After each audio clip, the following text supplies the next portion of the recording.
of support that we got when this all began was a lot greater than I would have ever expected out of even a local church or community, group, local group of neighbors.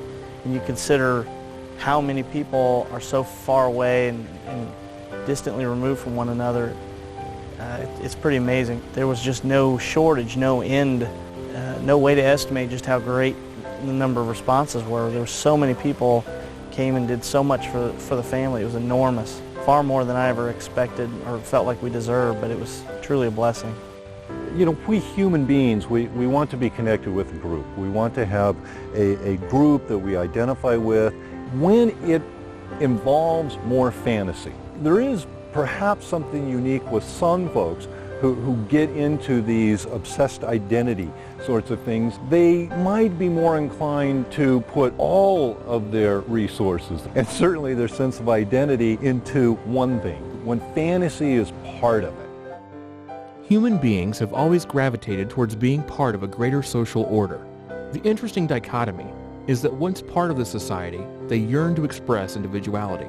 If you're taking on a weekend identity, clearly instead of being, Steve Jones or whoever, you become, this entity. Some express this in what many would consider extreme ways. For instance, hiding their identities in fictional characters.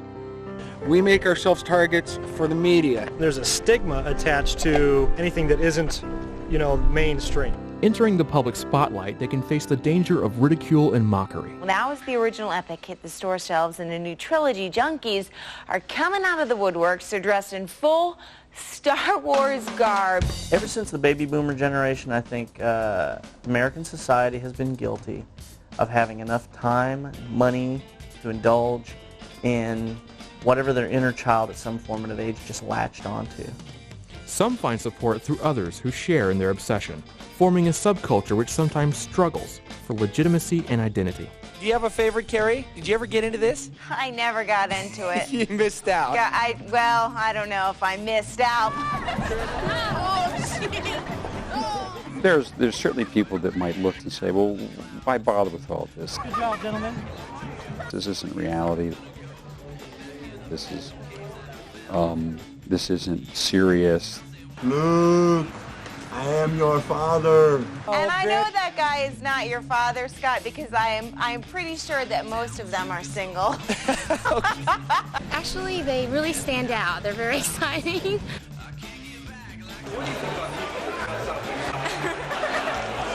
I think they're trying to escape from reality.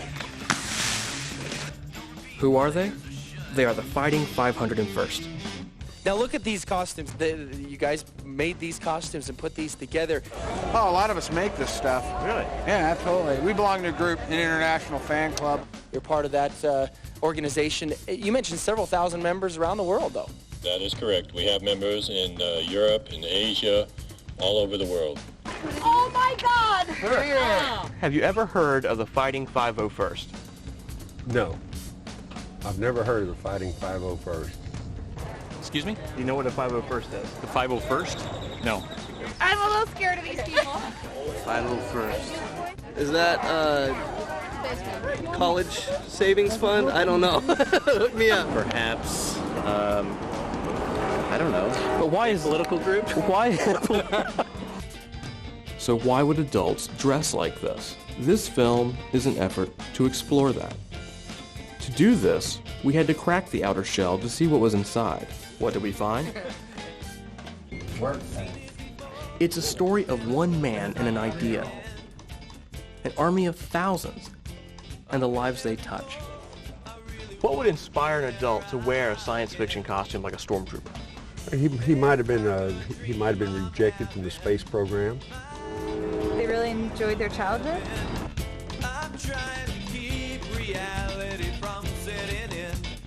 They revert back to their childhood, and they don't make good-looking Batmen because they don't have the physique. But when you put the heavy costume on, it covers up all the flaws in their body.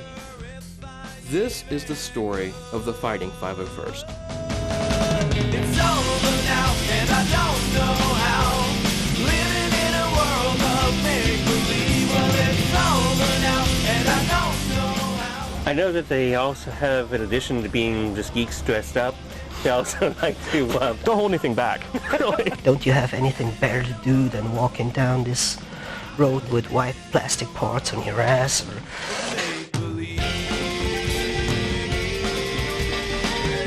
No, well, we've heard all the things about nerds, geeks, oh, get a life. I just can't imagine why they'd even bother. What's the point? So why would they bother? For some, watching a movie just isn't enough. They collect props and prop replicas as a way to bring the experience of the film home. Now, a prop can be any item used in a film, like a pencil or a gun, or something more complex like a full character costume. I'm Jay Thompson, and my interest in film led to my initial contact with a group of these enthusiasts, the 501st. This documentary focuses on the group's humble beginnings, the unique individuals that comprise it, and the lives they touch. But I'm getting ahead of myself. I bet there's some of you who need a refresher, so let's bring you up to speed. In 1977, a man named George Lucas created Star Wars, a film that would forever break the mold for how Hollywood made and marketed films. It spawned 2 other sequels and one of, if not the most successful merchandising campaigns in history. The films created one of the most iconic villains in pop culture, Darth Vader. And Vader had no short supply of henchmen to do his bidding. Mean and imposing, they were the Imperial Stormtroopers. Got it. Thank you. Appreciate it. Yeah, they are cool, man. That is so cool. Growing up in the late 70s and early 80s, Star Wars was on every kid's wish list. Years later, many of these enthusiasts took their obsession and made it reality by creating replicas of the costumes seen on screen. Dressing as the bad guys from these films, a few got together and formed a group called the Fighting 501st, or 501st for short. It would later span the globe and grow into the thousands.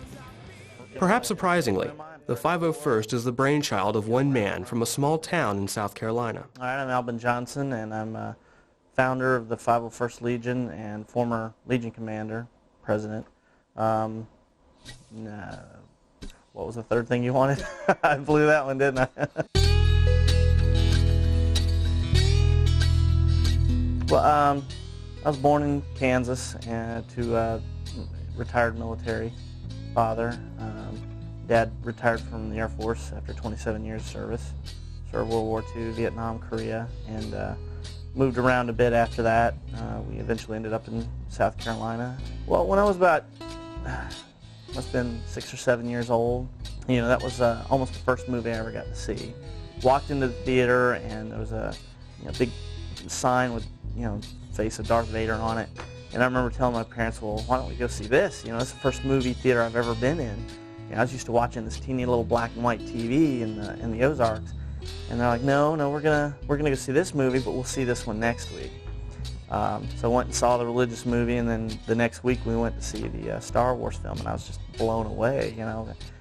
Just totally captivated me. What appealed to me was the fact that, as a son of a veteran, we watched a lot of war movies, I guess, and Lucas has said that it captures a lot of the World War II serial feel, and that's what I picked up on. Green leader here. You're right. Here comes another 9 o'clock. I related to it instantly because I thought it was, an honest, good guy versus bad guy type film. The armor came along as a joke between a friend of mine and I.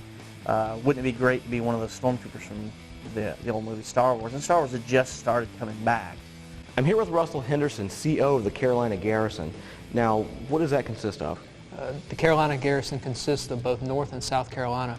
We were the first garrison in the 501st. So where are these crates down here? Where are these? Well, this is the storage crate that I keep my stormtrooper armor in. And looks like it's we're pretty beat up here. Yeah, it's seen better days. This is the standard stormtrooper armor. They're crammed in here one way or another with a little bit of padding. Okay, so just real quick, let's go through what these things are. This is the chest, back. These are the upper legs or thigh areas. These are the lower legs. The helmet, of course. These are the lower arms. These are the hand plates. They go on the backs of the hands. Okay, now I don't want to touch this part, but that looks a little uncomfortable. It is. Okay, it holds, it's got to be strapped together to hold the front to the back. Otherwise, it flies up and it looks like you have a butt the size of Texas. Flap, flap, flap, flap, flap. Oh, lovely. It had gone pretty dormant. It wasn't like people were thinking about it and collecting it and talking about it. It's really the movies that came back that really kicked it back into a fever pitch when they came out with the re-releases for the original trilogy. Because Star Wars is it's a media event. Pop culture. It's pop culture, right, and everyone feeds on that. I'm Fred Cunningham, live in Greenville. We'll find out about the force that's driving hundreds of moviegoers. Okay, hopefully the Empire will let us say about Star Wars too. We had suits of armor, went down to the movie theater. They had no idea what to expect from us. We just told them we have Star Wars costume, and they're probably like, oh, how cute. You know, why don't you come out in your little plastic mask with the rubber band in the back and you know, shake the hands of the kids. Actually, the first thing I have to do is put the upper legs on, because once I put them on, I can't bend. The next thing is the boots. Now, how do you slip the other pieces on under the calves? They just go on like little clamshells and Velcro up the back. The next thing to go on is the shorts, abdomen. So, with the uncomfortable little jock thing there. Undo the belt on the back and step right into it. Try not to fall down. Because if I fall down, I'm not getting back up. We're putting all this stuff together, and we're like, well, this looks dumb. You know, I mean, stuff's big and bulky and looks dumb. It's way out of proportion with my body. It looks a bit It is a little odd. bit odd. Do you ever get embarrassed having to do this in public? I mean, with the black leotards and essentially? Sometimes. I mean, I've changed into this in so many odd places. I've changed in mall parking lots. Whoa, you actually were in a mall parking lot in a black jumpsuit like this. Yeah, nothing but. And they didn't call the police on you? Nope, apparently. Well, you are a police officer, so I guess you would flash your badge and no, it's fine. Yeah, where do you keep the badge on this thing, though? And arms, it goes on just like a t-shirt. Need any help with that? Nope, I got it. It wasn't until we actually put the helmets on, we looked in the mirror and went, well, wow, okay, once you put the complete suit on, you really do look like you came from the movies. And the crowd reaction was tremendous because they'd never seen this. So really we've pretty much cleared the table here in what would amount to seconds, it looks like. I mean, if we weren't talking back and forth, you would be able to get this stuff on really quickly. Pretty much. It only takes me about a minute and a half to get dressed. Next thing to go on is the arms. They just slip right on. Hand plates, followed by the helmet. Basically, just give you a gun to complete the look, and we have a fully armored stormtrooper in seconds. That's the general gist of it. From leotards to stormtrooper in less than a minute. Who's the 501st? The 501st. Oh, yeah. You know, it's very interesting, and it's been sort of, honestly, a long road.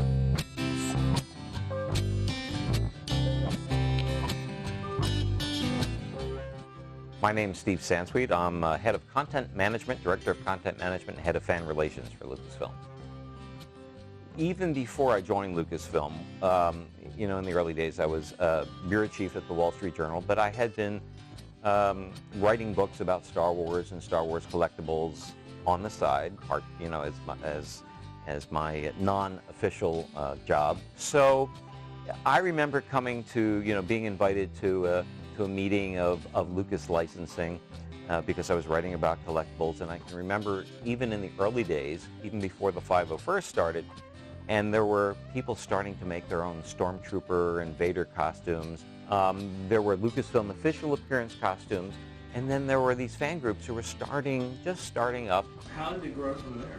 All right, well, like I was saying, we spent a lot of time on the internet at the time. I was getting more and more interested in that and programming websites, and so I put it out there, and I thought, well, let's just make it fun, and we'll make it like you're actually visiting a Stormtroopers website. We'll call it Detention Block 2551.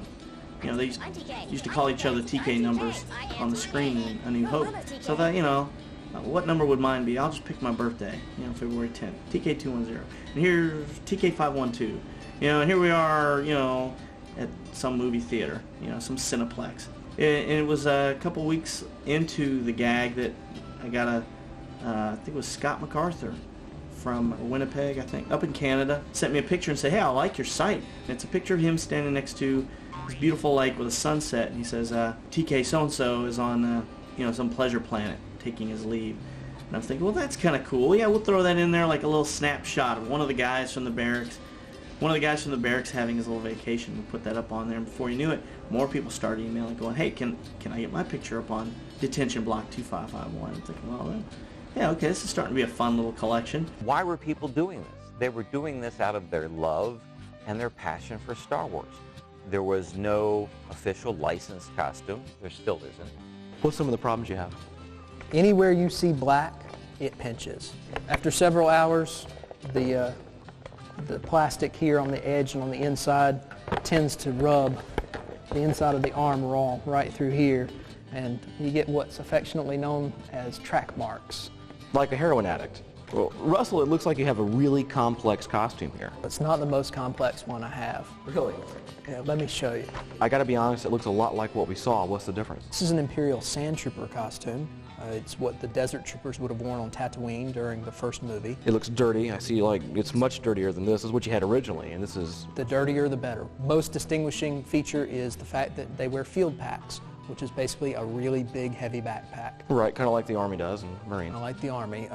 It's actually worn over the shoulder. Well, would you mind showing us how to put this thing on? I'd be more than happy to. Awesome. Just slides on, and again, I need a little bit of help because I can't get it. Okay, so how does it... You just make sure it slides up around my neck here. This goes up, over. There. Man, that's a lot of trouble. It is. And here's the last part that's a little bit different. I can't put my own helmet on. Are you serious? I can't get my arms any higher than this. To build the Stormtrooper costume is not the easiest thing in the world. Okay, go. If you're building your own from scratch, it can take dozens or hundreds of hours. Well, a Boba Fett costume, a Darth Vader costume, a Royal Guard costume. And especially in the early years, we're talking mid-90s or earlier. Before you knew it, we were like, we were actually a crowd of people. Carolina Jubilee. 1 and a 2 and 3.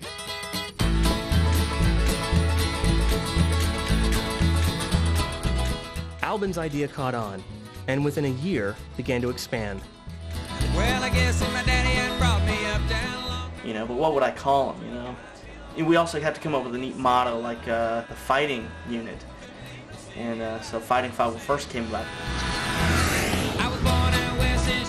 And then, gradually I started hearing about this group being formed, the 501st, and I thought, well, this is really cool because they're organizing themselves. This is totally grassroots. And I will travel. Yeah, I will travel.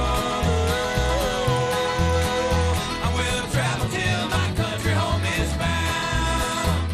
And they're giving some form and structure to all the men and women who want to dress up in Star Wars costumes, first Stormtroopers and then much broader. Well, country song on the radio, country star, what do you know? He's a city boy, singing country tunes. I'm a country boy with those city blues. But from that point on, we just said, we're the Fighting 501st Squad. Let's create a back history to make it more interesting. And that's all you need for anybody with a good imagination. People who get these costumes have a good imagination to begin with. They say, yeah, I want to be a part of that. Let's go! I don't know the exact date that we actually got in touch with Lucasfilm, but a big part of it was the fact that meeting Sansweet, and he was like, yeah, Lucasfilm knows about you guys, and we like it. And, now that we see you guys working in person, we really like it. There's a potential here for something good. And, so I started looking into it, trying to figure out who was doing what, got in contact with Albin Johnson, contact with a lot of the local garrison leaders. So whether or not they intended to, or maybe I'm wrong, I felt like they were feeling us out for, what our intentions were.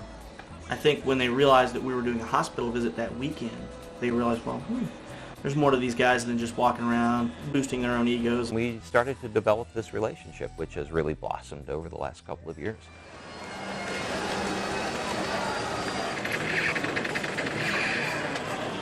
So I guess the first question you have is the first question I had. Are these people crazy? To find out, I've come to Furman University to talk to the Doctor of Psychology, Paul Rasmussen.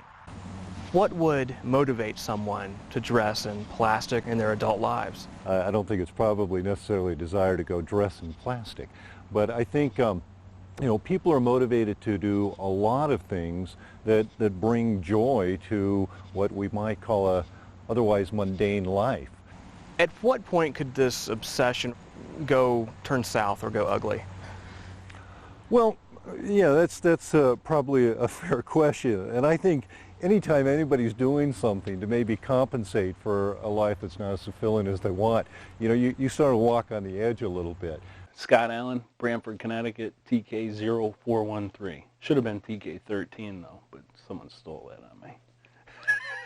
There have been some problems that have cropped up from time to time. I don't want to go into specifics. I don't even want to say that because it's going to piss a lot of people off. That would be, it was a fan group before. Let it be what it was. If we don't get Lucas events, oh well. And the way that I handle them is I go to Albin, or I go to one of the local garrison guys if he suggests that, or if he's not available, and we talk about it. As one of the most outspoken critics of Albin and the policies of the 501st, Scott expresses one of the most common criticisms within this organization. I would relieve some of the rules. There's getting to be too many rules. You can't have a set of rules unless there's checks and balances, and there are none. In this group, there are no checks and balances. There are a number of people that feel like that I represent the polar opposite of the kind of freedom and carte blanche that they felt like they should have in a fan group, because after all, it's for fun. It's one thing to dress up and go have fun pretending to be somebody else. But when there's not something to return to that's objective and validating, I think that fantasy idea becomes more important to the person. And, if this continues, I think for some folks, if there isn't something to kind of bring them back to reality, a line could potentially get crossed. It's about us making people happy, enjoying ourselves, and having a good time. Unrestrained fun is not fun for everyone. In terms of order, you're going to have some rules, because otherwise you're going to have chaos and you're going to have 4,000 opinions, and we can't have that. But you got to be able to veer from the rules a little bit sometimes, and just, I don't know. Whatever, it just bugs me that they're there. Perhaps there is no better example of the need for rules than when the 501st is called in to do public events. Oh, they've loved them. I think last week they said they signed more autographs than the players did. My name is Ashley Balch. I'm Vice President of Communications for the Tennessee Valley Vipers. We're in our 4th year in Arena Football 2. We were one of the original teams in 2000. You guys are doing really well. What's your winning streak? We're at 12-0 now. That's our 12th in a row. That's our longest winning streak in team history. We have the second best overall record in the entire league over the first 4 years. We've been real fortunate and put a winning team on the field, and that helps get the people here. But we've done other things that have also brought people in. Somebody tell Princess Leia to come get her rifle. Okay. I'm not asking if that's code for anything, because she needs to come get her gun. They go 16-0. I mean, think about that. 16-0 going into the playoffs, and obviously they get the bye, they get the home court field advantage. It's so hard to stay in that long. And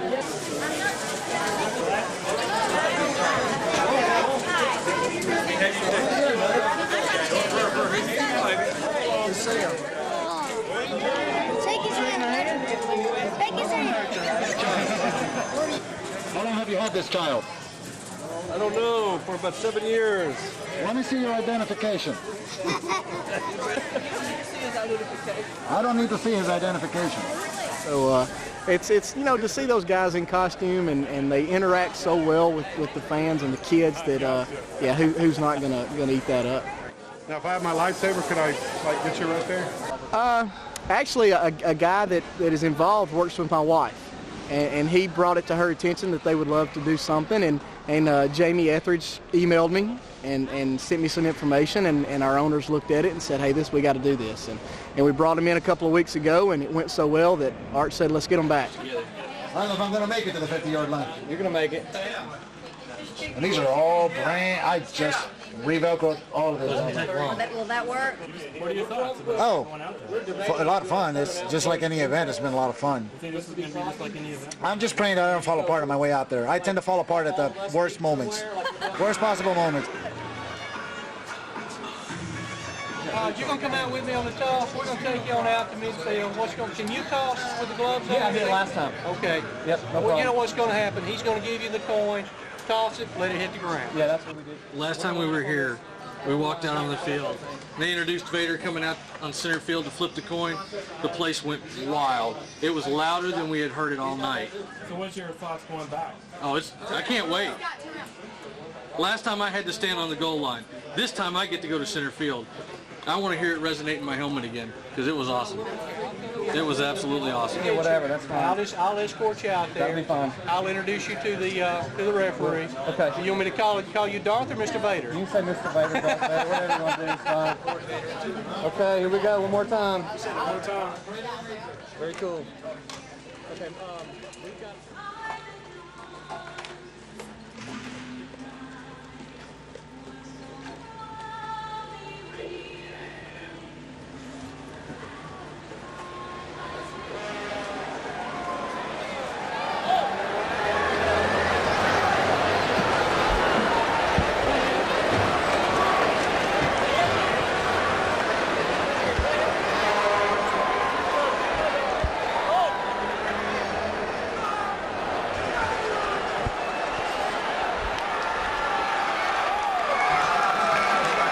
2 weeks ago, we put in the paper to come see Darth Vader do the coin toss.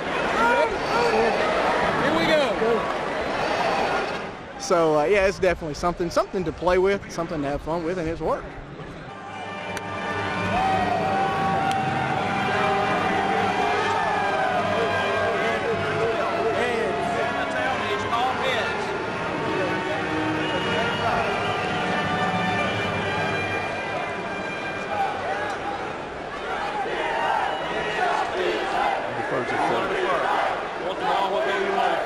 You stay like this? Stay like that. Tennessee Valley's won the toss and deferred. Sure, I mean, I think it's a win-win for both of us. It's probably more of a win for us than it is for them. I know they get their name out there, and it maybe can help them book some other things. But I know they do it volunteer. They don't do it for money. We give them some of whatever we're giving to the kids, they get for their kids or whatever. But yeah, I think it's been more of a positive for us than it has for them. Oh, we'll definitely have them back. We'll maybe see if Darth Vader can do the coin toss for the championship game in August. It's something that people enjoy doing. It's like guys who enjoy going to play golf. They go play golf. These, they love the Star Wars, and I mean, I'm a Star Wars fan. I'm ready. I have a weapon. It's a horn. It can do this. Yeah. What's the difference in wearing an Allen Iverson jersey or dressing up like Darth Vader? We will go 12-0 after tonight. 12-0. 12-0, people. I mean, it's both entertainment, and you both, enjoy that entertainment. They're cool. They're really cool. I'm a big Star Wars fan, and they're awesome. I've never seen anything like them before. Touch toes. How far down can you really bend, if you don't mind me asking? I'm going to put you through some things here. Show me how far down you can bend. In this costume, and you're popping already. I hear that's things as far popping. as I can go. I can't breathe very well. It's very hot inside the costume. Now the real question is, I see it cuts here, top to bottom. How far down can You're you gone. see? Really, Your right hand, here. You can't your see hand me is past. gone. You can probably bring it up even more, and I still can't. That's about where I start to see your pinky. Directly ahead. So walking down the street is hard enough. Doing something else, running in this thing, or brisk walking, or trying to lift objects. I mean, how do you function? Lots of practice at being blind. It's literally like losing 2 or 3 of your senses. So as menacing as this looks, they're not a threat at all to anyone ever. I got that one Evel Knievel special modification. I don't see any of the other troopers doing a dead fall on the hard concrete surface. So. Yeah, I mean, Al and I have met a number of times. We've talked a lot. We exchange email a lot. He's just a real good guy. What's so amazing, what he's done is created a worldwide net. So wherever you go, there will be somebody that you can make a connection with. You could actually go up to any of the 501st and say, can you help me here? Because he said, yeah, I'll deal with it. And Alvin's done quite a thing with this. Alvin is a good man. He would do anything to help someone. I mean, here he founded this group who's, while our main focus is to dress up and have fun, we do a lot of work with charities, in particular children's charities.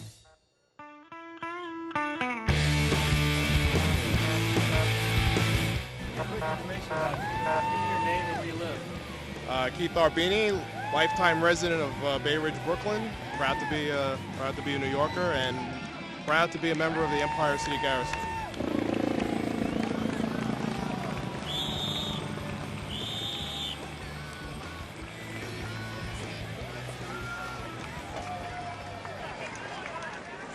Is he coming? You see him? Is he coming?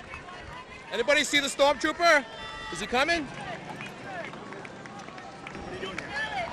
Just supporting Leon. He's coming over from England to run a New York City Marathon, and the least I could do is help him out as much as I can. Wish I could run with him, but I'm in no shape. So. Watch out! We're gonna keep up with you as much as we can. How you been? Good. Don't worry about me. Worry about your. Really fucking hot. I've got my power gels in there, Jay. Look. In there, look. Got my power gels, painkillers. Everything a trooper could need. Because when you're running, it's really restrictive. So I had to cut out a huge amount from the back just to move. The arm piece, yeah. Again, just so you could bend it. Cut an extra piece out there, but most troopers do that anyway.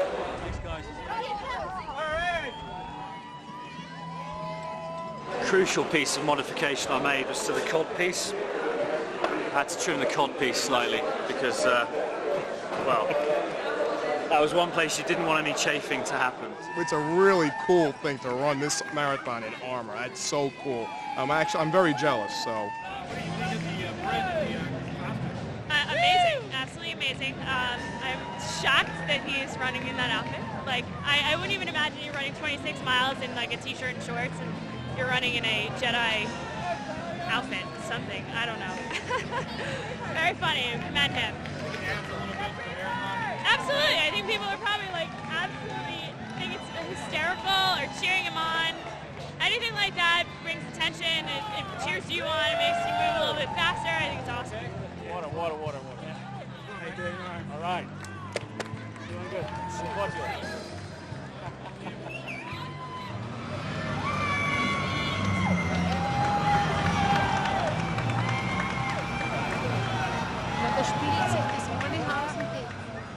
How you feel? Tired. Very tired. Run to the race for me. Started very hot, chest pains, thought I'd better take it easy. And it was just 25 miles of hell, basically. The only thing that really got me through was the crowd. The crowd were great, as they always are.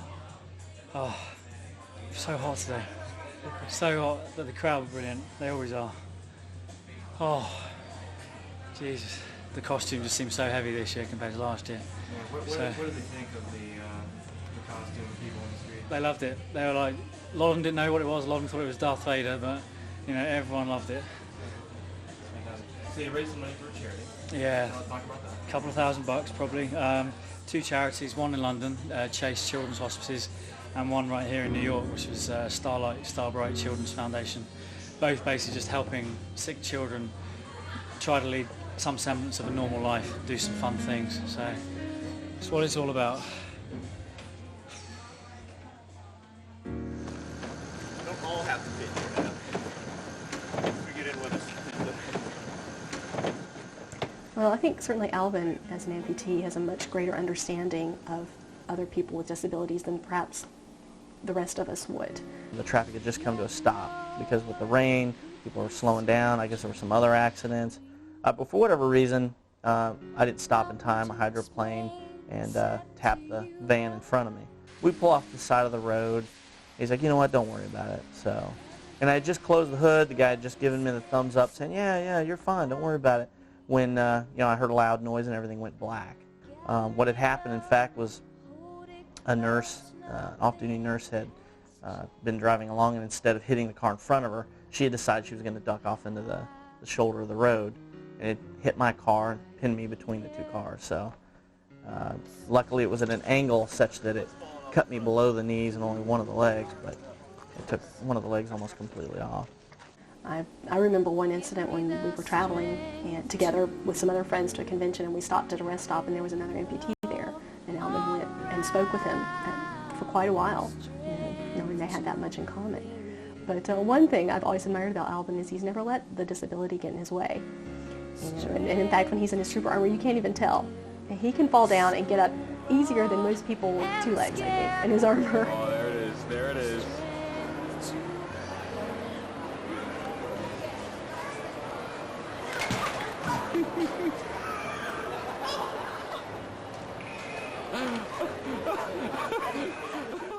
And I actually remember standing in the delivery room with my crutches, no leg, watching my child get born. I couldn't even carry her at the time. So that was bad, but it was necessary. Well, let me just get the curiosity. Allie, Katie, come here. Hey, girls. Hello. Remember Dave? Remember Jay? All right, we're going to be movie stars. Look at this. Oh, you got a cool shirt. That's pretty cool. You got a cool shirt. You got me a flower? It's really nice. All right.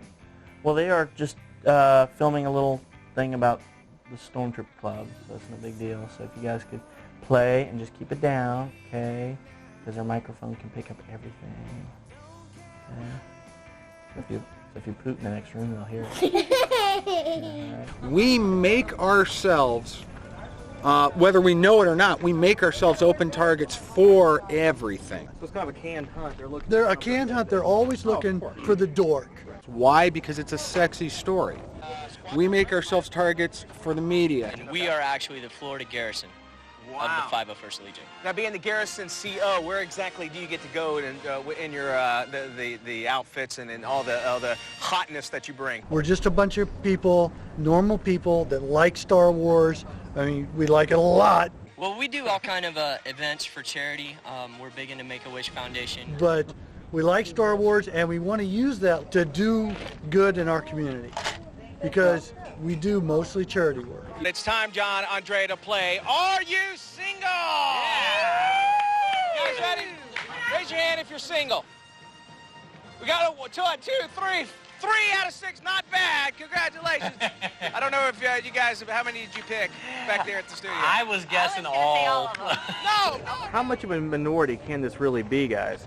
If Lucasfilm is a multi-billion-dollar company. That's just it.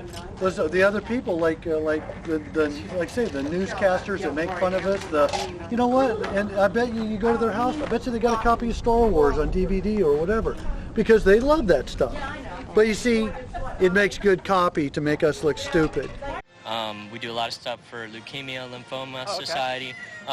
It's fun, but the main reason we're into it is for charity. Okay. We're into giving back. Really quick, we got to describe it. These guys are And you know, and there's part of me that doesn't mind it because of one reason.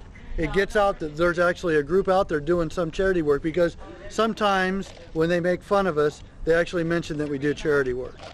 And then we get calls from people saying, hey, we heard you do this charity work. Could you come out to our... And, you know, and it's like, okay, well, some good came of these jerks.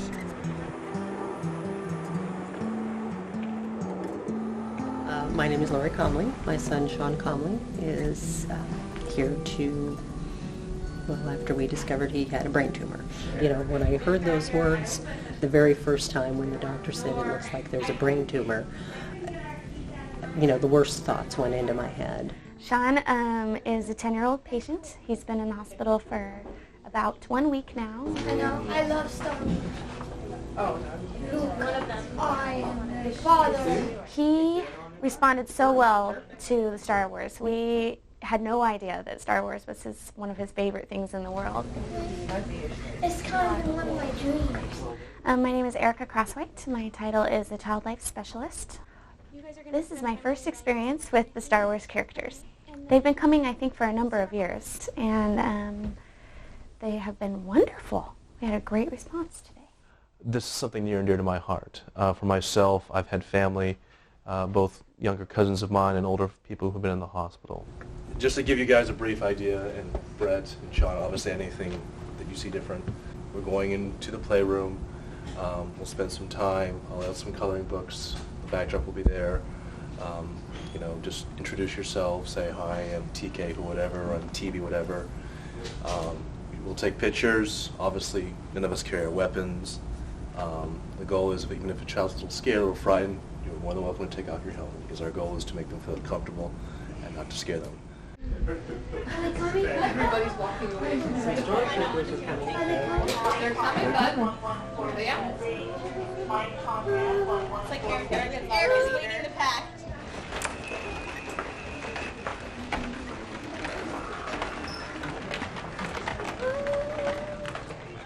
When I first go into a room, you walk in, you see a child, and when they see a stormtrooper, especially if they really love Star Wars, you see just their eyes light up.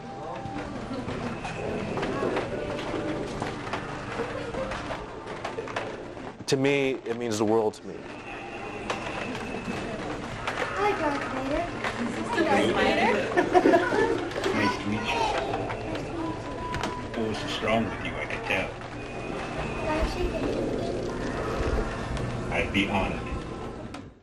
But I think when the 501st can make a difference in someone's life emotionally, that just has such a greater impact on me.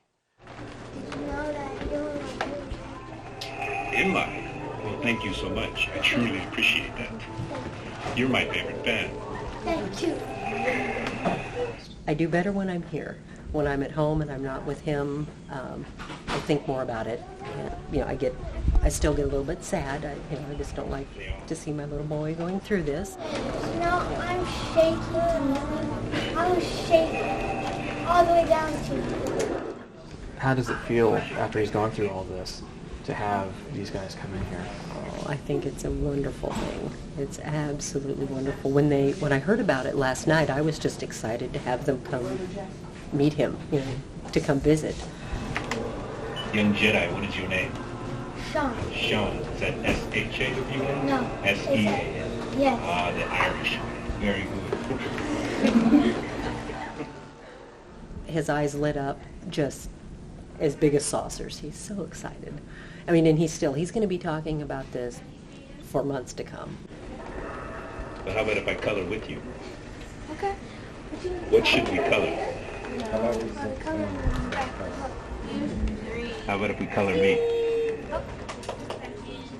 What do my dreams actually do? I'm actually coloring with Darth Vader. Yes, Darth Vader, it's been one of my dreams to see you and meet you. Show this to my friends and tell them I actually met Darth Vader. Your cursive is great. Thank you. This is why I do it. This is why I do costuming. This is why I dress as Vader, is just to be with young kids like that have this love and excitement about it, and that I can give it back to them. I truly enjoy it, just being with them. Well, it just gives them something totally new. This is not something that happens every single day that they're here. Just opens up a new opportunity to meet new people, to see something that's really going to brighten their day, especially for children who know about Star Wars. Every day I look at him, I get a lot of strength from him. And he's, I try to be strong for him, but he makes me strong just by looking at him. I would love a hug.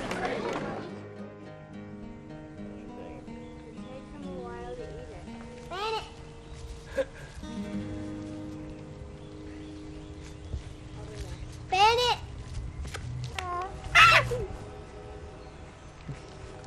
Your daddy's jokes aren't good? Is that what you're saying?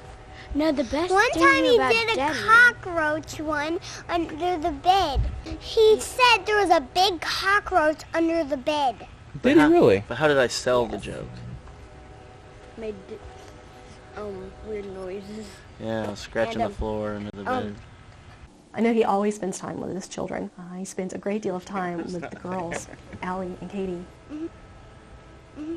Yeah. I don't know what to do with it. Look at this. This is just horrible. just a mess. I don't know what to do with it. Ow.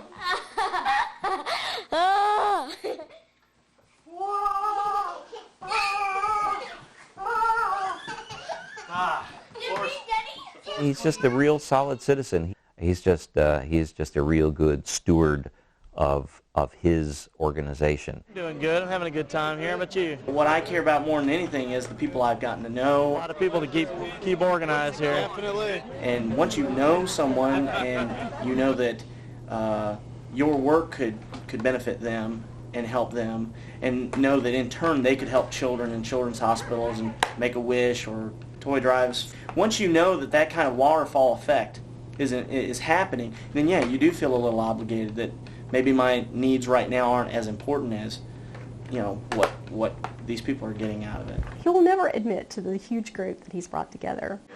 Io mi chiamo Luca Oleastri, vengo dall'Italia e il mio ID è IG 3553, IG 3553. That's for Death Star Gunner?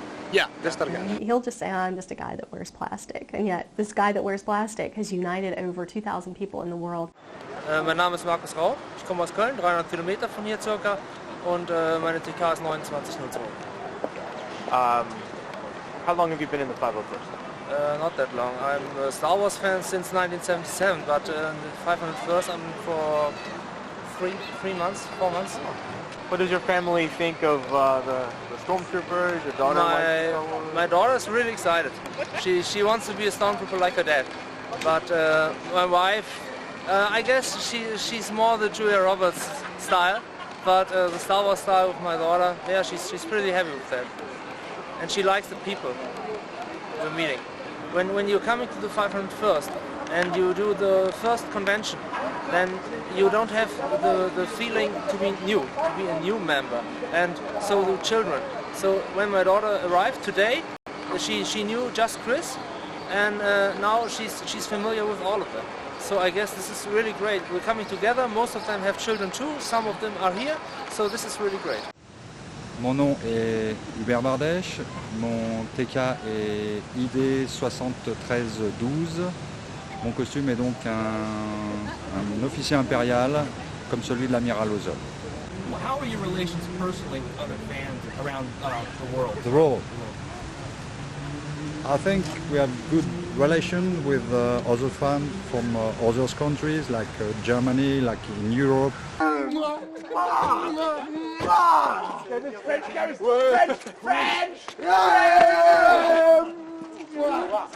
Welcome to Germany! Welcome to Germany!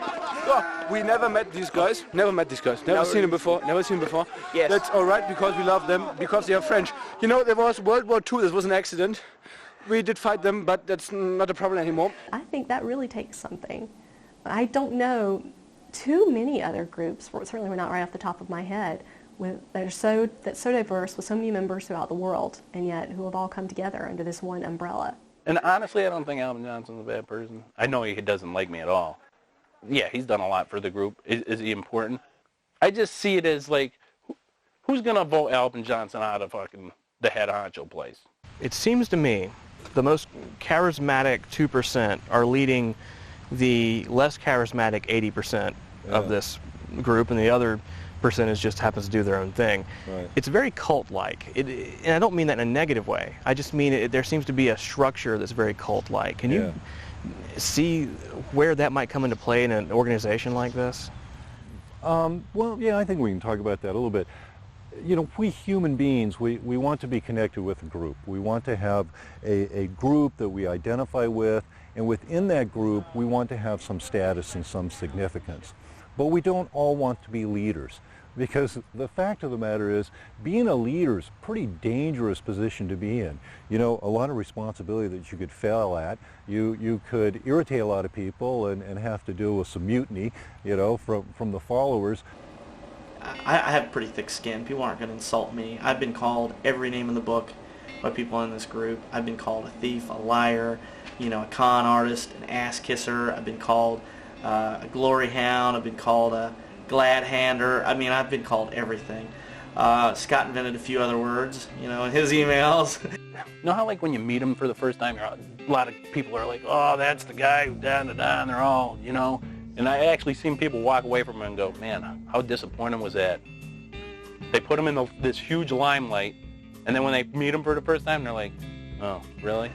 Yeah, I really took it in the face from him, and I tried to do it with some style because, you know, once you get into a shouting match, no one's making any sense anymore. Albin time. Fuck y'all, this is my fucking club. I'll do what I got, unless I want to.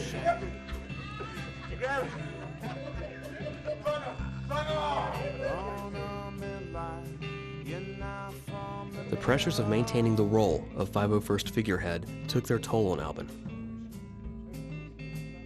While we were shooting, his marriage broke up, leaving him with custody of his 2 girls, Allie and Katie.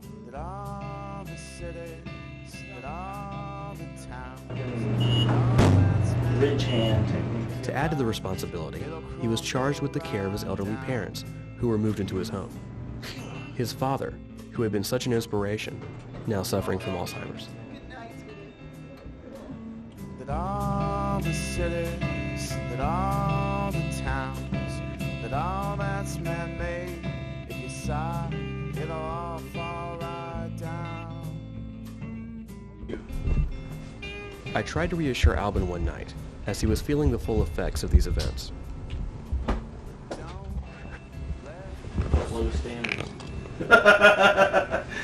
Ah, shit, man. Let your wife leave you and you stuck with 2 beautiful kids that you can't handle. You'll be a fucking rock and roll star, too. I said, look, my time is about to be done. Soon you're going to have guys who are real rollers and shakers. People with vision and money to back it up. Best to try and set some standards in place now to make things happen the way you want them to happen.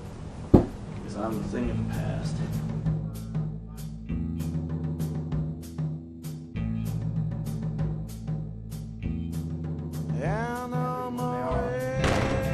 That's it right there. Tell me where you're headed, 'cause I'll be right there when I lose those eyes in the trees. I'll cut a right, leap over the turnpike, 80 miles south. He's not really a chief executive officer. He doesn't, I mean, he doesn't wield power. I mean, he has all this responsibility in a way, but how do you control a group that is really a group only because it wants to be a group? There's a regime, and that's the way it works. Once he's made up his mind, he's already made up his mind. You can't change the way he's thinking about something. Nobody needs to listen to Al. Nobody needs to listen to the garrison commanders, but they do because they want to. And they want to take part in the fun, and they're willing to cede a little bit of that kind of control. I mean, we got events that involve kids and so forth. And when we do that, you know, when we have things we are beholden to, which I think are the way we're perceived in public, the kind of visual image we give in terms of the detail of our costumes and how we behave, how we appear to commercial industry and you know, potential host sponsors, Lucasfilm. They know that Al has built this relationship with us, and they see that it works, and they're willing to do that, and we've all made it work because of that. You know, the fact is, people who are bold, are tenacious, and certainly charismatic are usually the ones that are going to take on those leadership, you know, roles and bring in the followers and dictate the rules of affiliation. And this is what you see in cults.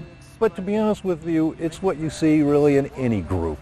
It's not about Lucasfilms. Yeah, they're his ideas, and we love them, but that's what it's not about.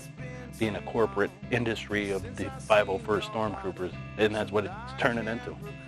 So in your expert opinion, would you say that these people are mostly harmless in their endeavors? Probably, yeah.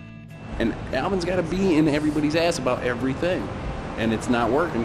And he's not going to be around long if he keeps up what he's doing. Really? Oh, I guarantee it. because I can already see defiance everywhere I turn. I don't know if it's people just telling me that, but maybe I'm full of crap. There was some fear at that time, and I think it was a legitimate fear. What would happen if somebody wearing a stormtrooper costume, would do something untoward at some sort of unofficial event?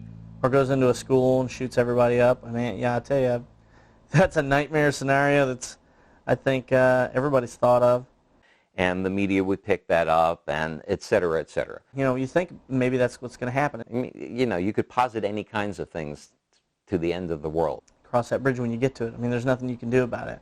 No, I think we have a wonderful working relationship, and I fully expect it to continue.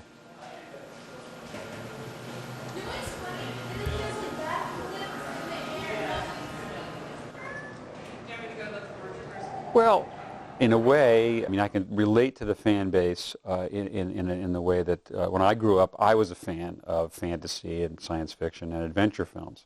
I'm Ben Burt, and I'm the sound designer and an editor at Lucasfilm, and I've had a long association with the Star Wars movies. Well, I worked on the original Star Wars trilogy and the Indiana Jones trilogy, E.T., we've had an occasional association with Steven Spielberg films. There's a few others out there. I guess those are the names that are most well remembered. I was first introduced to the 501st by the fact that 2 stormtroopers showed up on a Civil War battlefield. I was filming a Civil War documentary, and they had these great outfits that were better than I had seen in the actual feature films. Well, at the Indianapolis convention, I was presented with a plaque and an honorary membership in the 501st, which, it truly means something to me. The plaque is actually on a shelf in my office at home nearby my Oscars. Well, I think, those of us that work on Star Wars do feel a responsibility, of course, to uphold people's expectations for what they hope Star Wars can be. Well, I'd say it's a great relationship. I mean, it sort of flows through fan relations, and they were a very big help in the IMAX launch, which was the first time that we had really sort of, made use of them in an official capacity. Well, our IMAX theater was recently upgraded to allow us to show full-length feature films, and the very first movie that we brought into the IMAX was Star Wars Episode 2, and the 501st came up, and they were in full battle array and regalia and all, and it just turned out to be a great experience. There were a lot of people that were coming up. Kids wanted to hug them. My name is Al Whitaker, 1T, and I'm the manager of media and public relations at the U.S. Space and Rocket Center. Well, the Space and Rocket Center is the original space museum, and we have well over 1,500 space artifacts. It added a completely different element to the experience of having the Star Wars movie here, to have all these guys in their authentic costumes look like they had just stepped right out of the screen and into the audience, and everyone loved it. They contacted me, which was a beautiful thing. The 501st is amazing. I mean, it's the greatest people, and I can't do enough for them. Really, they're here on their own time, helping us promote a film that, for us, is by far our biggest ever. This is the film everyone always said, I wish I could see in IMAX. And it's here now, and the dream is realized. And the film is an event in itself.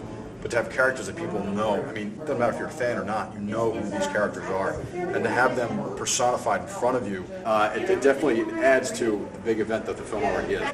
So I can't thank them enough. Hope they're back next weekend. I mean, it's pretty common knowledge that Lucasfilm is trying to make every red cent they can off of merchandising. There's always the thought that we are being monitored, and people feel a little, they feel a little uncomfortable with that, but we've never gotten that impression. The men and women of the 501st really want to be part of the family. We want them to be part of the family. No, I've never had a tense relationship with Lucasfilm, which, kind of makes me wonder if we're not trying hard enough to, push the envelope. I think they've done a good job. They took a very hands-off approach for quite some time, and I think they kind of ignored it. But that was when you had 2 or 3 stormtroopers showing up at a convention. When you got to the point where you had 100 stormtroopers showing up at one convention, I was glad to see that they actually welcomed us into the family, so to speak. Now, admittedly, this is a pretty old film when it gets right down to it. Yeah, 30 years old, so it's not necessarily that it's the new fad.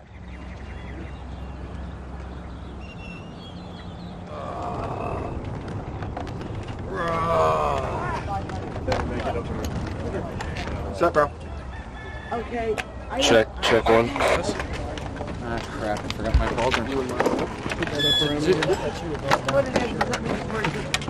I never know. Smart man.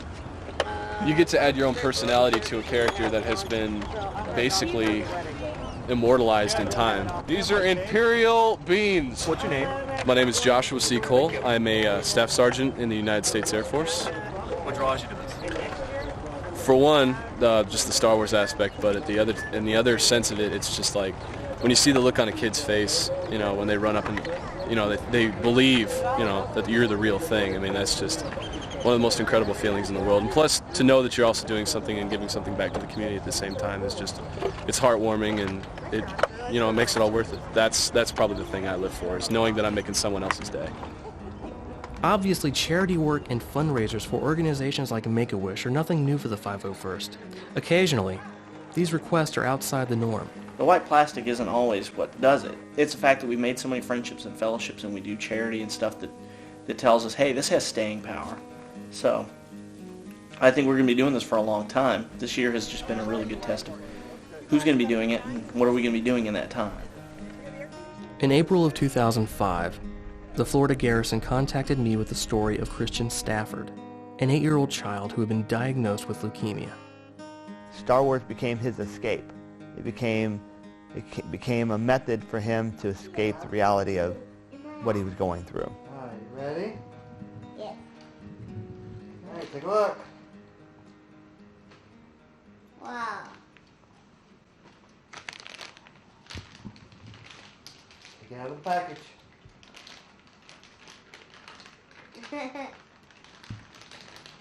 Whoa! This really feels like... You know what this feels like? What's it feel like? It feels like it's real. It feels like it's metal. It is. All right, turn it on.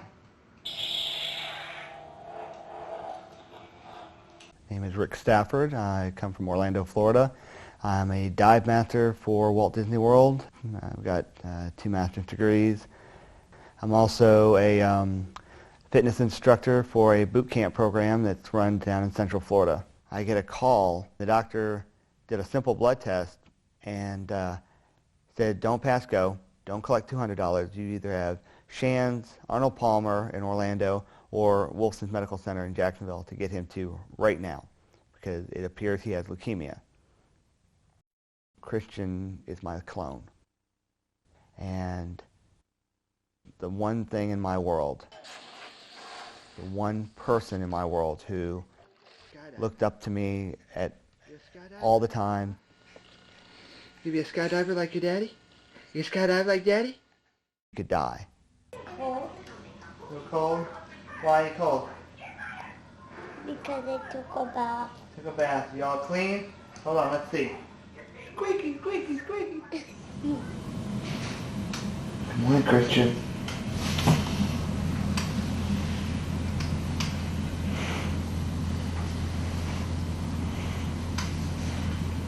I love you. You scared? No. No.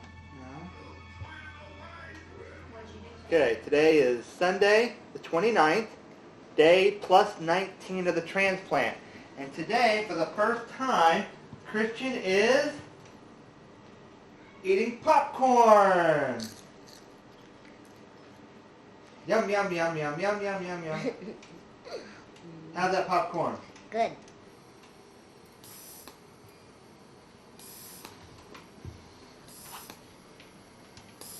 Tell me about his passion for Star Wars and his love of all things Star Wars. Well, the movies were coming out, and I figured, growing up, I had watched Star Wars. Daddy gets to give his son some legacy here of his own childhood loves. and started showing the movies, and he started really, really liking what he saw. Hi. Hi. What are they doing? Watching a movie. What are they doing on your arm? What? What are they doing to your arm? Pumping it. Can we get your temperature, Christian? Then he said, I want to look like a Jedi. And so I had to go out and get him a costume. And so I got him the costume, and he would sit in the bed, dressed up as a little Jedi. You know, had the little thing coming down the side, and you know, he had a little robe, and so if he ever had to leave the room or walk around in the halls, he'd put his cloak on, put the hood up, just walk around with his little IV pole. He just became like a sponge to Star Wars.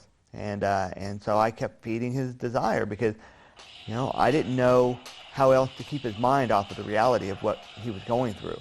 Because this little boy is pinned up in a room that's, you know, 10 feet by 12 feet for days and days and days. And the isolation was for his protection because his immune system was beaten down by the chemo to the point of him being susceptible to anything. But, you know, when you're in that environment, you have to do that. Otherwise, you will go nuts. I wonder if it did I take that. Huh? I wonder if it did. Oh, I know it did. Here, throw it down. His condition, I'm assuming, at that point worsened. Yeah, we after the bone marrow transplant, we kept expecting. We knew there was going to be a period of a downslide in his condition. You know, he had started to get some hair back right before the bone marrow transplant. Then with that round of chemo for the bone marrow, it completely wiped out everything. And that's when we found out that the leukemia had been hiding again in his system. And this is when the doctor told us that he was not going to make it, that he was now going to be a 15%er. And that was very hard. He never knew he was going to die. We never told him he was going to die. I did not need him to have that fear. But at the height of the ordeal, when after we had been told that he was not going to make it, when everything seemed so dark and so hopeless, a huge box showed up. We bring it in the room, we open it up, and inside is a letter from Lucasfilms. And underneath this cover letter is a signed picture by George Lucas. And he signed that for you. And inside the box are Legos and clothes and Pez dispensers and all these Star Wars paraphernalia.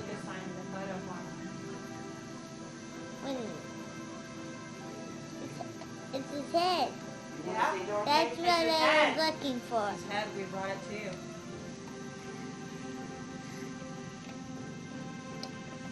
Cool, huh?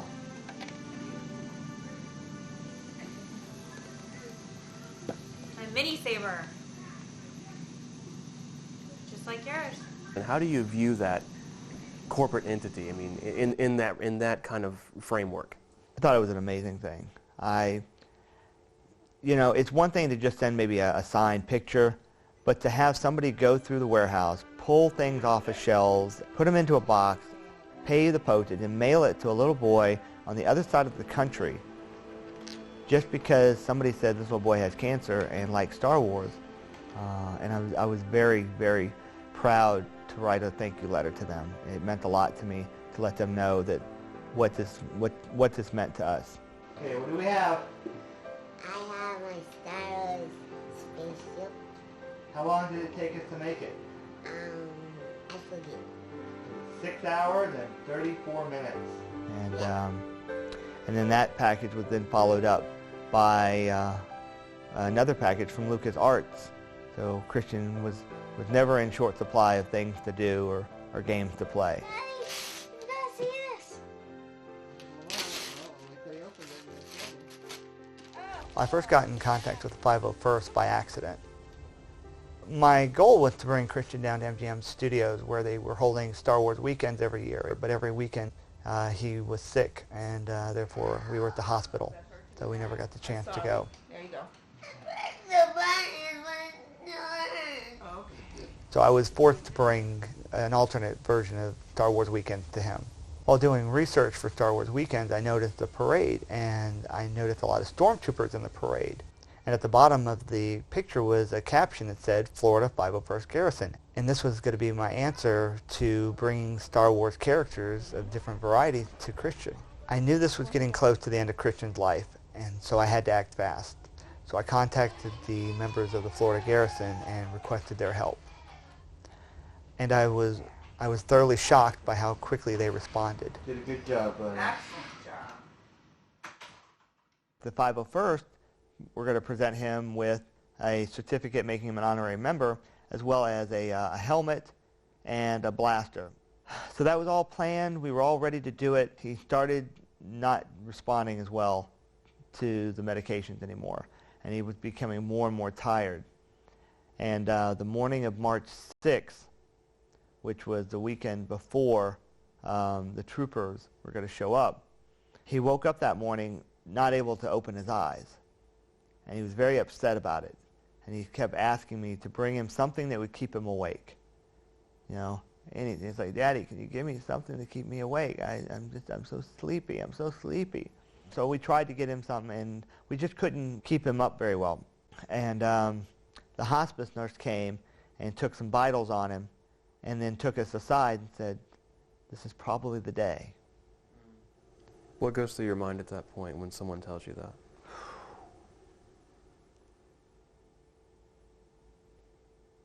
You know, I often talk about how he was so considerate even on the day that he chose to pass away, that he made sure it was no major holidays. No, it was not anywhere near anybody's birthday. It was just a day, and it was a beautiful day. And then as the evening came on, he probably about 6 o'clock, he started crying out a lot, talking about things that weren't there. You know, he cries out, you know, I want to live forever. And you know, and now you know that all you can do now is pacify him, and just be there. And he, you know, and he would cry out, and you were hoping that he could still hear you, and then he had stopped talking altogether, and it was just a matter of time now, and it became very hard because all you could do was watch the clock. So when he finally, the last breath left his body, you know, I had my hand on his chest, so I was able to actually, you know, witness his last beat. And you know, that was hard. That. If there's ever a hard moment in anybody's life, that was it. No, and yeah, and that's something I often say. A parent should not have a birth and a death certificate in the same envelope. It's not in the nature of our being.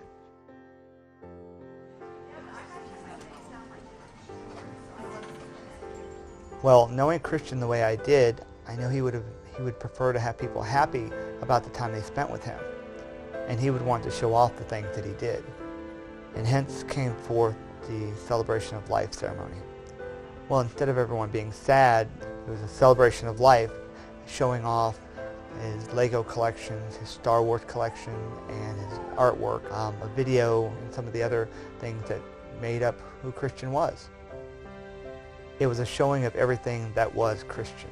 I got involved with this project about a month ago. Christian Stafford is 8-year-old diagnosed with leukemia, terminal leukemia, and we had been asked by his father, Rick Stafford, to do an event in Ormond Beach up there. About 20 of us had gotten together, and we were prepared to do it in Christian passed before we were able to provide that for him and the family. A call went out to try to visit Christian in the hospital, and I felt it was very compelling to go help Christian out in his plight, but we didn't arrange the visit in time to see him while he was actually in the hospital, so I felt it was imperative that I go to the celebration for his life. I got together with the local squad leader for the Florida Garrison. We discussed making the Stormtroopers, his honor guard, at his celebration of life ceremony. On the morning of the ceremony, I saw people of all shapes and sizes pouring out of vehicles with boxes, crates, and bins just full of armor parts. It was an amazing sight, especially for a layperson. The troopers were actually in a formation outside the chapel doors, and as people walked up, they would open the doors for them. During the actual ceremony itself, the troopers marched in a formation, and two of the clone troopers then presented a helmet, blaster, and certificate making Christian an honorary member of the Florida Garrison. Plaque, blaster, and clone trooper helmet.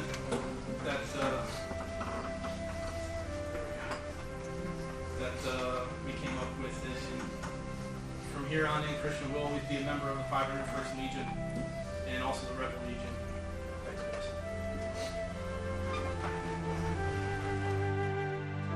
My name is Chris Delspina, TC number 7100. I come from Coral Springs, Florida, about 2.5 hours away. I came to pay my respects to Christian Stafford and his family. And I would just like to have this opportunity also to announce our fallen trooper and an honorary member of the Florida 501st Garrison, TC number 1219. And he's also an honorary member of the 501st Clone Trooper Detachment. We're pleased to have him and salute you, your fallen brother. And he never gave up the fight, not even at the very end. His body failed him, but his mind was always sharp. He wanted to live forever, and those were some of his last words, "Why can't I live forever?" And I don't think he realized that he is living forever in all of us. We get to walk around every day thinking about him, knowing about him, and that in itself allows him to live. He will forever be a hero. And I love you, Christian. I always will. Thank you.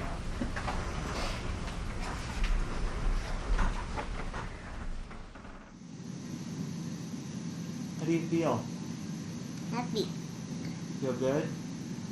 Happy good. Happy good happy.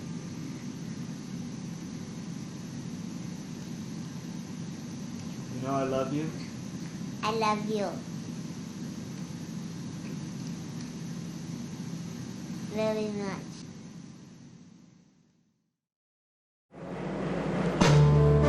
Please stand and honor the bride.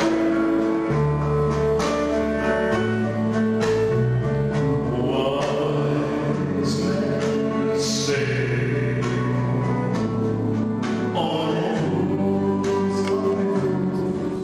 I'm really excited about it. I'm ready to begin my life with someone that means a lot to me, and based on all the stuff that's gone on before, it's a real relief to finally, feel like I'm with someone who's right for me, and that my children will, get along with, and I can get along with. Let's talk about the wedding. Okay. Obviously, you guys have chosen a non-traditional wedding. Slightly.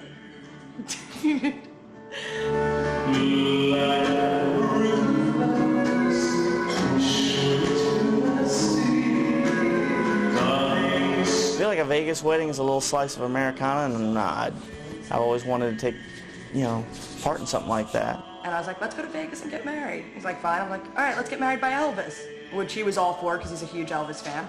And I was like, how about I get walked down the aisle by Vader? And that just started the ball rolling, and everybody was just so into it.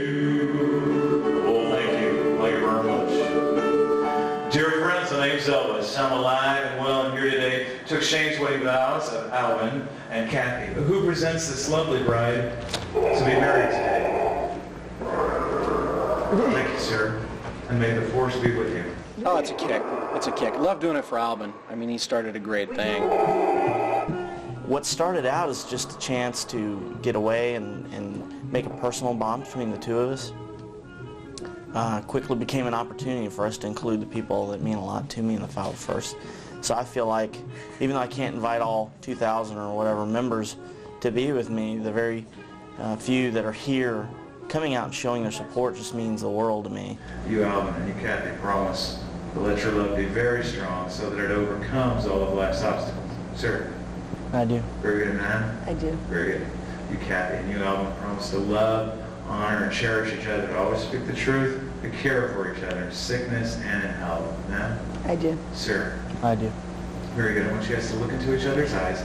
Do you both remember the very first day that you two met?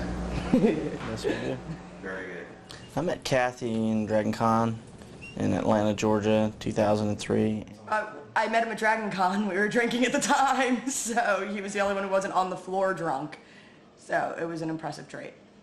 You know, we just had a very flirtatious relationship, and conventions tend to be that way. I mean, it's just a big party. But we, you know, kept in touch long distance over time. 3 months into it, he wanted to go to Disney World and made sure that my daughter was going as well. And it wasn't just me and him and his kids. And he would just say things and do things that were just utterly romantic. And we both realized that we, you know, cared very much about family and building a home. And I realized just how important she was, how valuable a person she was. He always took care of me, sent me flowers, down to the fact that he would order me sushi on nights that he couldn't be with me and would call me up so that we could eat dinner together. To me, you know, once, you know, I got a peek at, you know, her heart and what she's really like, that's when it really cinched it to me. That was someone I wanted to spend the rest of my life with. With this ring. With this ring. I thee wed. I thee wed. What powers vested me the king, I pronounce you to be husband and wife. Sir, you may kiss your beloved bride. Ladies and gentlemen, a nice round of applause for the bride and groom, and everybody feel free to sing and dance on this nice song.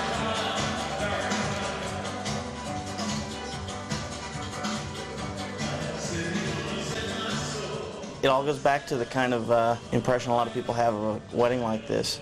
You can feel like it's a bit irreverent or taking something as important as the institution of marriage too lightly, but in my opinion, it's very fun. It's very spontaneous, and it shows a lot of ownership of our lives that we're trying to claim.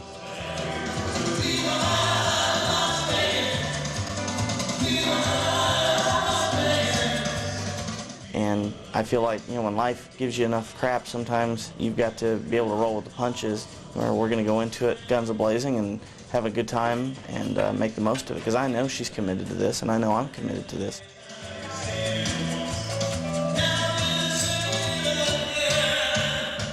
However irreverent this might seem, or however irresponsible, this is the best thing for us, and we're going to have a good time with it. So a lot of times, you know, if life just keeps beating you down, sometimes you got to beat back, and this is our way of beating back.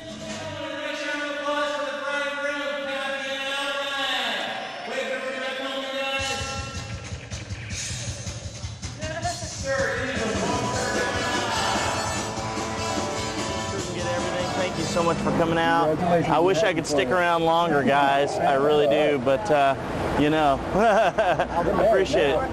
Thank you, sir. Thank you. Let me know who's here, all right? I want to send you guys some stuff for being out here. I really appreciate it. I really appreciate it. It means a lot for me to have my family out here, and you guys are family to me, so. And I, for one, was very glad when he met Kathy. And things did seem to be going much better. And I always thought it was very ironic that here he had gone through so much pain and trouble, and finally things seemed to be going well, and then he found out the news about Katie. Let's see, November 13th of last year wasn't any different than any other day.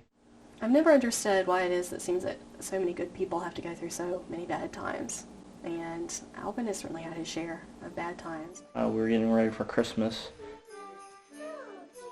We're finishing up soccer season. Kathy and I just finished coaching my two daughters' teams.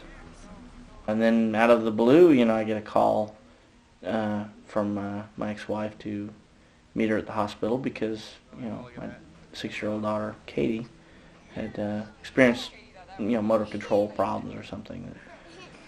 Hey, Katie bud.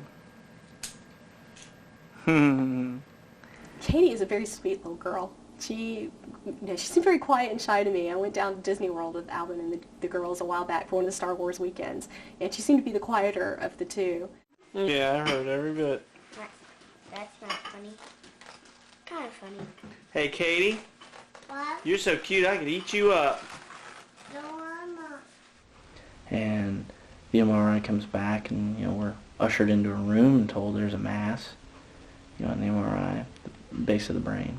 And it was tough because I go into the hospital room and there's a 45-pound 6-year-old child who just a week ago was one of my best backfield soccer players, and spunky and bright and funny and feisty and cute, and be told that it is a malignant brain tumor, and to be told that it's taking place in an inoperable region.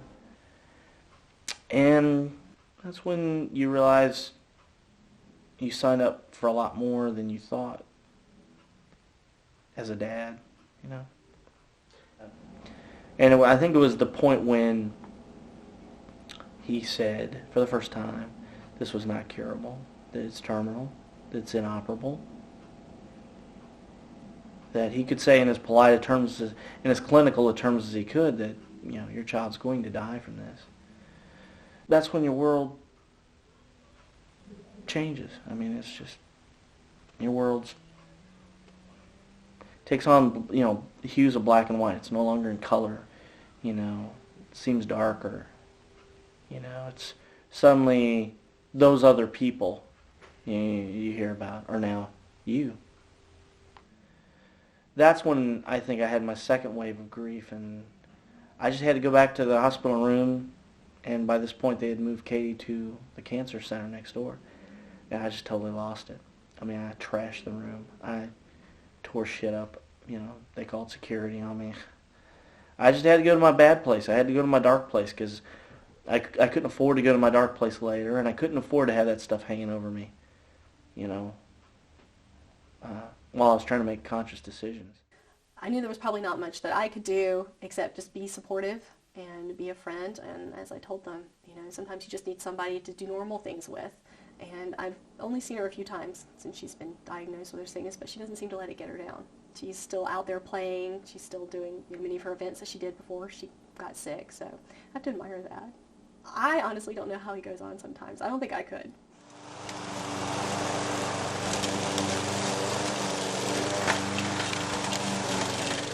Members of the local 501st Garrison came out to assist Albin with housework and yard work that had piled up while the family was under the strain of Katie's treatment. That's where it started. Yeah. If it wasn't for Albin, I wouldn't know him, anybody here. I mean, if we didn't all share that love of the Star Wars.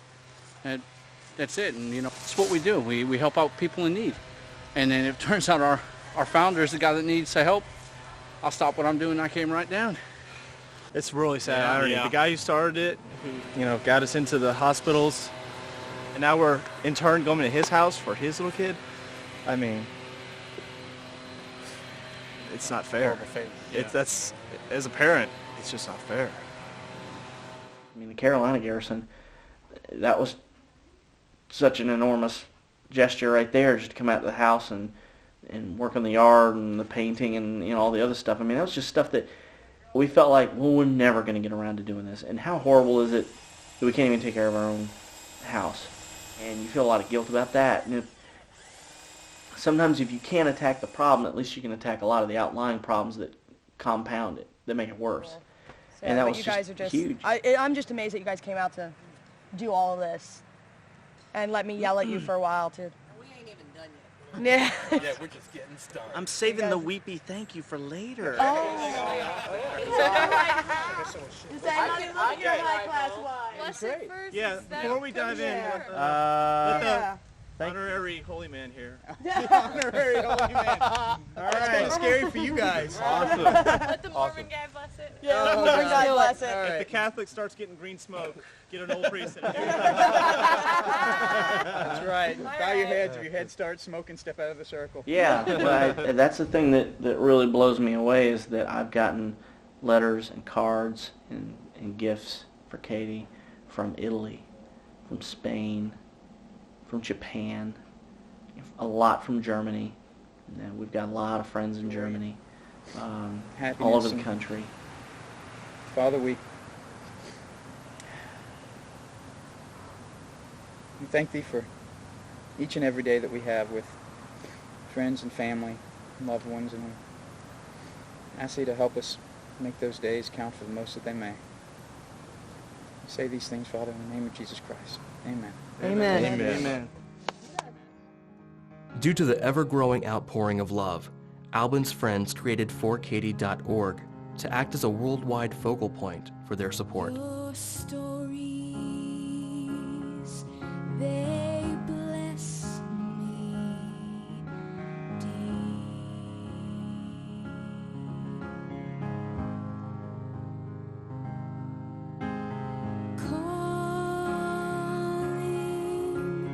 Calling the words, go on, go All right, we're all going to wish you well. This is for Katie. Katie, we wish you a very speedy recovery and know that we're thinking about you. You're in our thoughts and prayers. Katie, we'll be thinking about you, and we're trooping for you today. Katie, I hope you speedy recovery, and we're pulling for you. ECG. ECG. So, you're our Wonder Woman. There you go. Exactly. Jeff said it exactly right. You're our Wonder Woman, so we'll be thinking about you all day today, all right? All right, so let's go troop. You know, the ECG get together with, you know, Garrison Carita, you know, in New York or in Times Square raising money. I mean, that was just incredible. Founder of the Stormtrooper organization. Oh no, every little bit helps. Thank you very much. Hi, Katie. I hope this helps you feel better. My name is Christian Bontegal, Executive Officer of Empire City Garrison. You know, people not only donated, but people were asking, you know, how she was and got really personal. And that really got to me, so that motivated me even more to do the 2 other days. I want to show you guys the DVD of everything they put together for Katie and them actually by Madison Square Garden, just with a bucket and a sign. You know, and it's literally, yeah, one of their helmets held out, and my best friend Rich sat there for 3 hours just saying over and over again, this is for a child named Katie Johnson, you know, give her money. While she's in the hospital, if there's anything that anybody can contribute, pictures of Stormtroopers are free, but if there's anything... It started Friday, and we did a Saturday and Sunday. Literally, it was just 2 hours each day, and it really blew me away.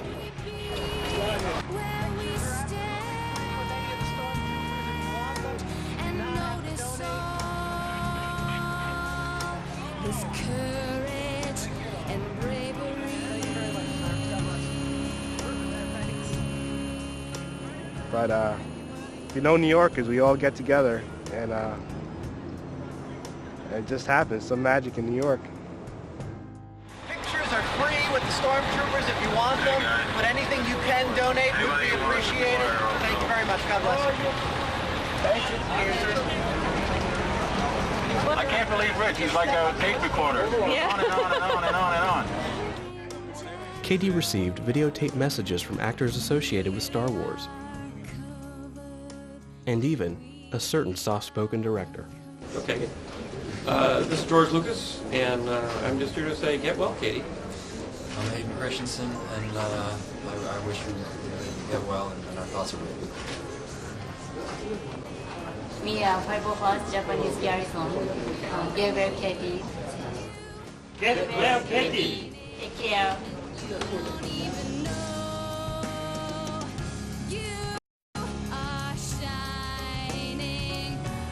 Wow, and it really shows what the 501st is about, and now it's growing bigger. And it just, initially it just started from a thought of just raising money and just giving a card, and now it's bigger than I ever imagined it to be. It's all over the world. 501st as a whole, and just needed to do this. It wasn't something that we had to do. You know, it was just automatic to be that day, just to help a brother out, help another trooper out, and I think that was it, just to help another trooper out, because we're one big family. This affirms what they've been doing all along, which is trying to touch people's lives, and now they see up close and personal what kind of life they can touch, and I hope they can take that into the hospitals now and channel that.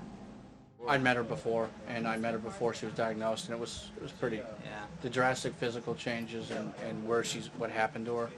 Yeah, it's been really tough. She went on a steroid to shrink the swelling around the tumor that was causing the displacement in the brain.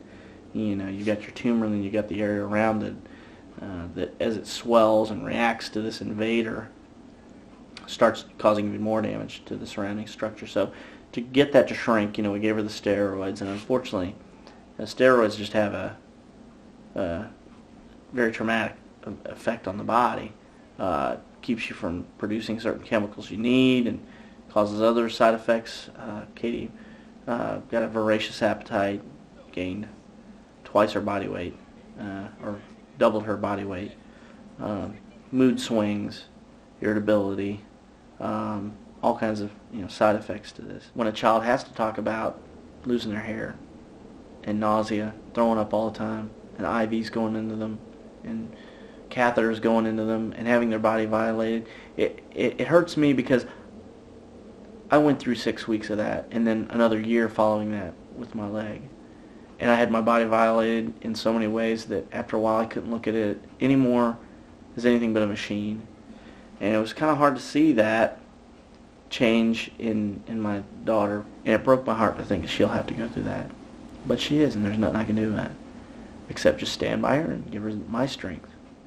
It's great to see people pull together. I think this thing with Katie is really bringing people together a lot, which is I guess something good comes out of everything. You hate to think of that out of this situation, but this really is bringing a lot of people together, and people are participating a lot more. Which goes back to that all people are innately good, I guess, and want to see a child healthy and safe. Oh, barely get you up that time. Let me ask him what this because he knows us. How are you gonna call someone a midget? I'm a girl. I'm supposed to. Nose kiss. You gave me a nose kiss. She's, there was one night where I went in there, and I'll go in there at night, some nights, and just lay my hand on her and pray and think for a while. One night, I guess I was crying or something, and I felt a little hand, rubbing my head. And her little voice say, "Don't cry, Daddy." And we got to talking, and she goes, if one of us dies, we'll just get to go to heaven and play with all the cats and dogs that we had that died. Before we had a little cat named Jonesy, a little dog named TK. She goes, they're playing up there. They probably need someone to keep them company. Maybe you'll be the one to keep them company. Maybe I'll be the one to keep them company. She doesn't even think about it. She doesn't think about just how profoundly sad that is. It's change, and I think that's what they're doing is they're giving you that strength. They're saying, it's okay. It's like they're giving you permission. They're letting you off the hook. They're saying she's willing to trust that whatever happens after she dies, it'll be okay. What happens if Katie doesn't make it? I'd hate to even think about that. It's certainly a possibility, but we're all hoping it's not going to happen. I know it would be very difficult for Alvin and for Kathy, and certainly for his friends as well, because it's a terrible thing to lose a child. We're hoping for that magic bullet that'll take that out. So I'd like to think we've got a good anywhere from 18 months to 3 years. If so, rock on.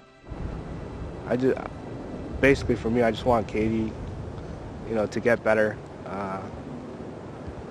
Everyone cries about, the problems in life, but when a 6-year-old is going through this, it's just not fair. So that's it first and foremost, just for Katie to get better. I can't wish for anything else. And then hopefully I can meet her one day. Katie lost her battle on August 9th, 2005.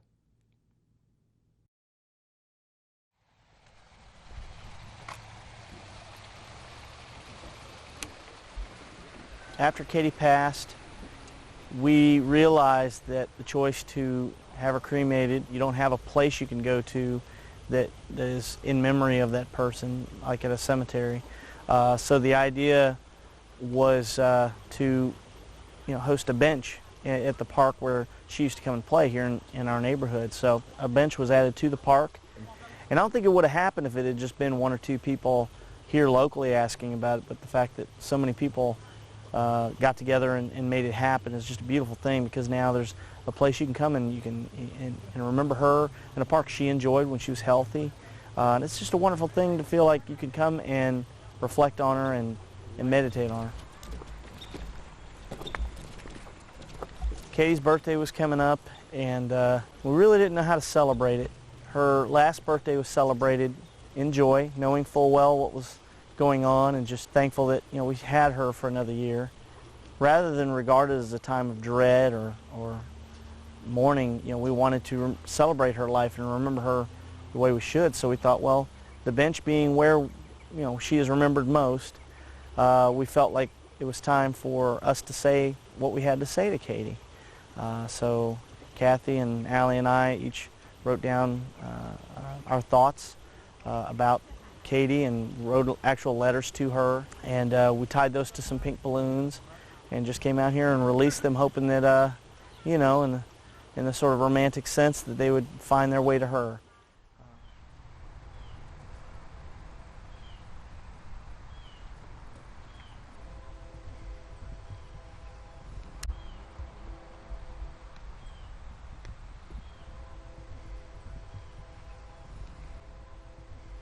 So we're thinking every year that's going to be our way of remembering her here at this bench. The amount of support that we got when this all began was a lot greater than I would have ever expected out of even a local church or community, group, local group of neighbors. And you consider how many people are so far away and distantly removed from one another. It's pretty amazing. The moment we learned of Katie's illness, there was just no shortage, no end. It was enormous. Far more than I ever expected or felt like we deserved, but it was truly a blessing. I think what makes Alvin great is that he hasn't given up. He's a fighter. In life, all of us gets dealt a bad hand. It's what we do with that hand is going to determine our character. He's been doing it for so long. It's literally, if you met Alvin, it's part of his life. He thought one time he could get away from it, but when you step back and realize who you are, Alvin is the 501st. As far as Mr. Johnson, I mean, I can't say thank you enough to him for giving me the outlet, because I don't know how I would have been handling my own son's death without this organization. Rick Stafford was so inspired by what the 501st did for his son Christian, he became a member himself, donning the persona of Christian's favorite Stormtrooper character. And it has meant that much to me. And every time I put this on, I think about my son, and I think about how he would be reacting to me doing the things I'm doing. Do you have any questions for me? How long have you been interviewing movie stars? This is my very first time. No. I would thank them from the bottom of my heart, because they say right now that yes, he's in remission. There's been no change, no growth, and I'm optimistic that the future holds great things for Sean.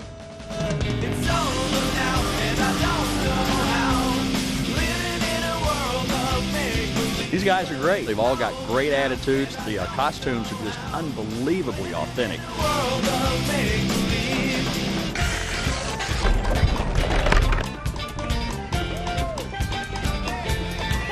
It's fucking hot, I tell you.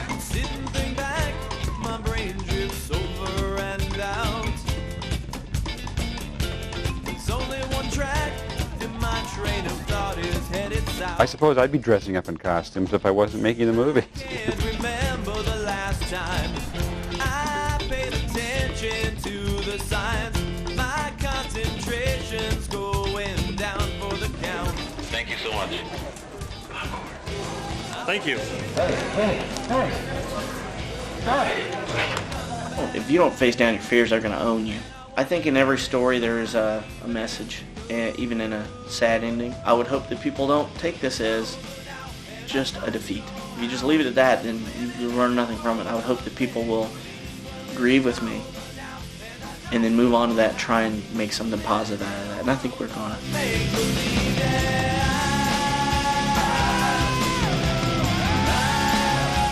You don't know what the world looks like until you put a helmet on. I think it looks menacing and it looks terrific. What it does for people, they aren't nerds and geeks, it's the other people that are doing mundane things, I think, are the nerds and geeks. You know, they're having a good time, and it's the other people, I think, are missing out. So I guess I'm gonna go back in the mental.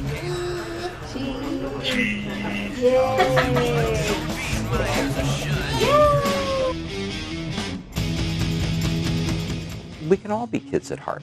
There's absolutely nothing wrong with that, and there's a lot that's good in that. What could be more wonderful? It's great. First outing. I'm getting blown up. Some people look at you and think you're weird, but the type of people that we've been getting who are interested in doing this kind of stuff, who are interested in going out in the community and bettering the community, and there is really a lot of good that you can do wearing this stuff.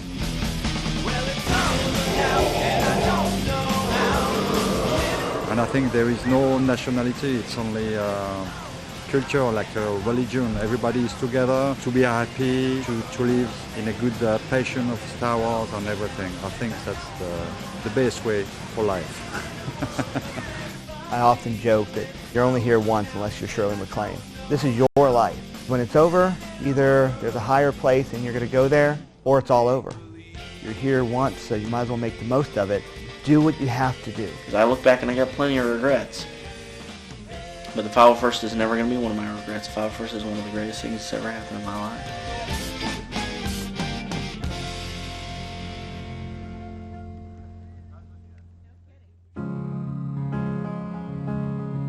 A personal note here. As the filmmaker, I thought I knew what to expect when I started documenting the 501st.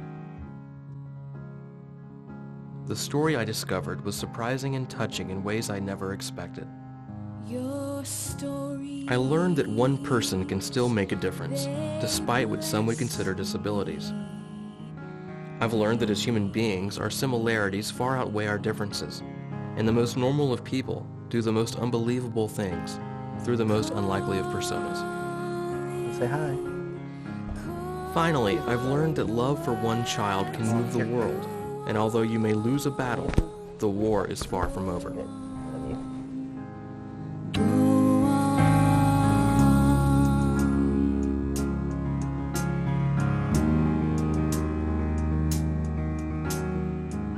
It is my personal hope that the people we encountered will keep up the fight, and perhaps inspire others along the way.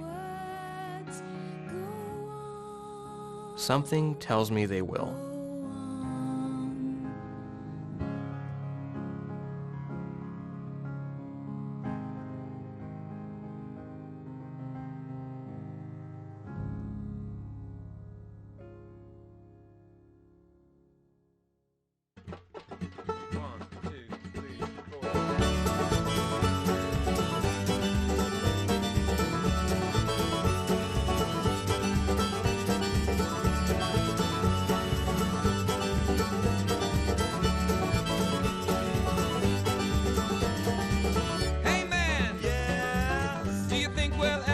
Back home, will I? Yes. We choose our battles one by one. How I need rest. One more day of travel on the road. How we've been blessed. Sometimes I don't feel that way. Nothing gonna change my mind. I'm walking a different highway. Nothing gonna change my mind. I'm traveling a different line. Oh, nothing gonna change my mind. You'll find what you need if you want it. Nothing gonna change my mind.